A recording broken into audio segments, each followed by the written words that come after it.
Hello, YouTube. Salivate Metal here. And the United States Mint has some explaining to do. I have seen some stories and talk about this on various different media outlets and even a little bit here on YouTube.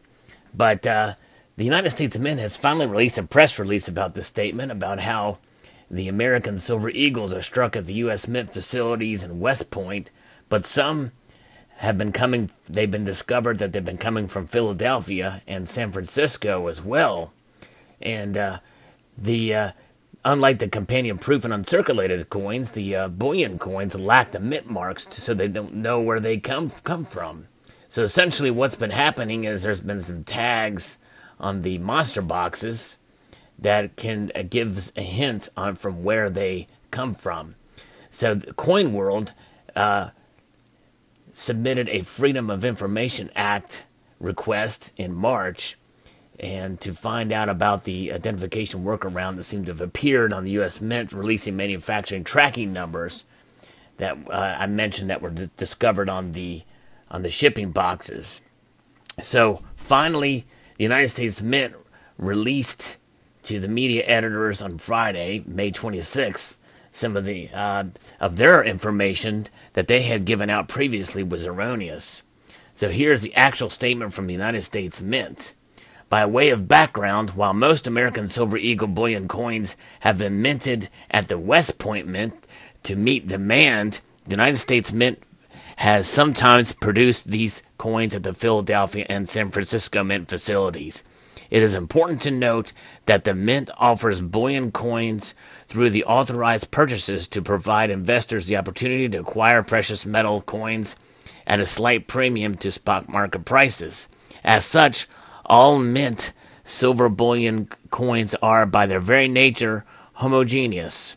None of these coins bears a mint mark designating the facility where it was produced. The Mint's goal is to ensure that the American Eagle silver bullion coins struck at any of these three facilities are identical and distinguishable from one another. On March 20th, 2017, in response to a request made pursuant to the Freedom of Information Act, the Mint released internal manufacturing tracking numbers used on the boxes that contain American Eagle silver bullion coins that are shipped to authorized purchasers. It has come to the Mint's attention that some of the information that was released on March 20th was erroneous. The erroneous information released on March 20th, as well as confusion surrounding the Mint's use of internal manufacturing tracking numbers, specifically those connected with American Silver Eagle bullion coins, has resulted in a mistaken belief that some of these coins are rarities. The internal manufacturing tracking numbers on these boxes support the U.S. Mint's quality control program and were not intended for the public to rely on to establish which Mint facility produced the silver bullion coins. The Mint will provide new information regarding these coins at the end of June. Wow. So that will be interesting. And yeah, I've never been able to distinguish the difference between the Mints. One thing about the American Silver Eagle that I don't like is many of them tend to have struck off center finning errors, or finning that happens that you can kind of see on this piece here. If you look closely at the edge, there's this finning that normally we see on the high reliefs, but the American Silver Eagles have it as well, and it's much more prominent on the American Silver Eagles. Also, unevenly struck, you can see the rim is much narrower here at the top than it is at the bottom, and there's cases where it's vice versa.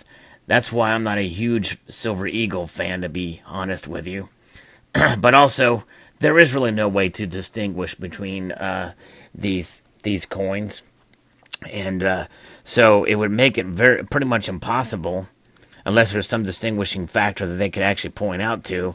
But nonetheless, apparently the Mint didn't handle well the information they had released before. But it is fascinating to see that the different Mint facilities produce these things, and they must have enough quality control to be able to make a distinction, or to make them undistinguishable, because if you ever get a regular circulating coin from the Denver Mint and Philadelphia Mint, aside from the Mint mark, you can tell the difference in most cases. Especially with the state quarter programs, the Denver Mint, they seem to be smoother and a more shiny strike, whereas the the Philadelphia minted coins tend to have a slight matte finish to them. With that being said, it's quite fascinating. What are your thoughts? Post them below what you think about this development, and if it will make any difference to you. And we shall see what happens at the end of June with the mint's new information. What else could they say about it? I'd be curious to know. Post your thoughts below. I'd like to extend a multitude of gratitude to y'all for watching, and encourage you to please rate, comment, and subscribe.